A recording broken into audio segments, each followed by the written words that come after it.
राज्यामध्ये मोठी राजकीय घडामोड घडण्याची शक्यता आहे। शरद पवारांचा राष्ट्रवादी काँग्रेस पक्ष मूळ काँग्रेसमध्ये विलीन होण्याच्या जोरदार चर्चा सुरू आहेत। भाजपला टक्कर देण्यासाठी हा निर्णय होऊ शकतो अशी माहिती सूत्रांनी दिली आहे। राष्ट्रवादी शरद पवार पक्षाच्या विलिनीकरणाबद्दल काँग्रेसकडनं चाचपणी सुरू आहे। राज्यातील नेत्यांशी काँग्रेस पक्षश्रेष्ठी चर्चा करतायत। हायकमांडकडनं राज्यातील नेत्यांची भूमिकाही जाणून घेतली जाते।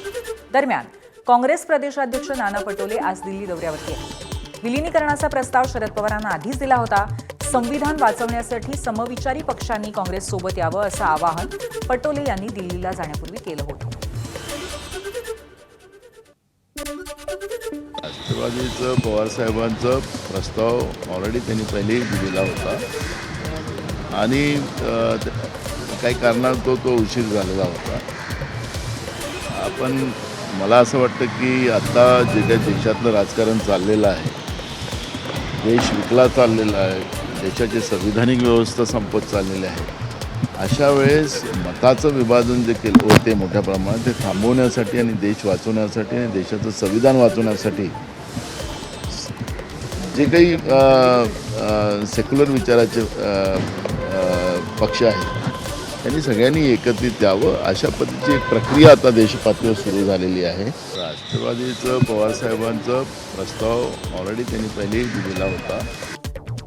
मला या प्रस्तावाबाबत माहिती नाही, पण एक माहिती आहे की काँग्रेस असेल आणि राष्ट्रवादी म्हणजे पवार साहेब म्हणेल विचारधारेत तर काही आमचा फरक नाही आहे। दोन ठिकाणी आम्ही आहोत एवढंच त्यातलं खरं आहे आणि पवार साहेब हा प्रतिगामी विचार स्वीकारू शकत नाही या मताचा मी आहे।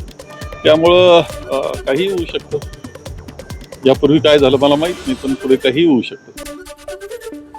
काँग्रेस नेते नाना पटोलेंचा दावा राष्ट्रवादी काँग्रेस शरद पवार पक्षाचे प्रदेशाध्यक्ष शशिकांत शिंदेंनी मात्र फेटाळलाय।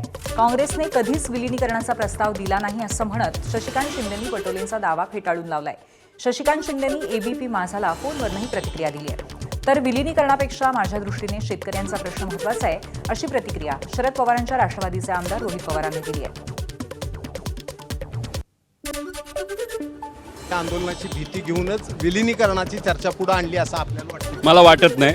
विषय तो नाही आहे। विषय असाच आहे की आता फक्त चर्चा या महाराष्ट्रामध्ये शेतकरी कर्जमाफी आणि शेतकऱ्यांना न्याय देण्याचीच चर्चा पुढच्या काही दिवसांमध्ये त्या ठिकाणी आपल्याला बघायला मिळेल।